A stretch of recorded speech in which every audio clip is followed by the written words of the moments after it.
Hello guys, magandang hapon, tanghali yan. Magandang tanghali guys. Meron dito tayong Nissan Sentra. Ang naging problema nito guys is nag-check engine. So, ang ginawa ni sir kasi is nagpapalit siya ng ignition coil na 4. So, lahat yon is replacement. So, ano nangyari while driving, bigla na lang umiilaw and then nagkaroon siya ng trouble code na 1620 yata yun. Yung primary ignition primary.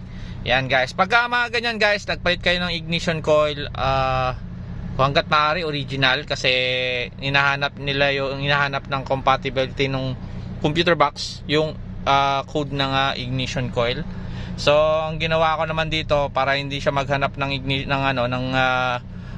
code is ginawa ko patche-patche. So kumuha ko surplus na dalawa.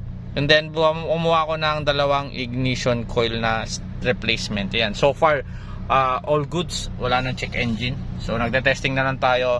Wala na rin palyado. Goods. Ayan, no. Yun nga lang is medyo may lagitik na yung kanyang engine. So labas na tayo doon. Pero na-advise na natin si sir about doon. Alright. So ayan, okay na. Nissan Sentra. Okay na to. All goods na to. Testing na lang guys. So doon sa mga mag-inquire, message na lang po kayo sa page at para ma-assist kayo ng maayos. Hanggang dito na lang muna. Bye bye.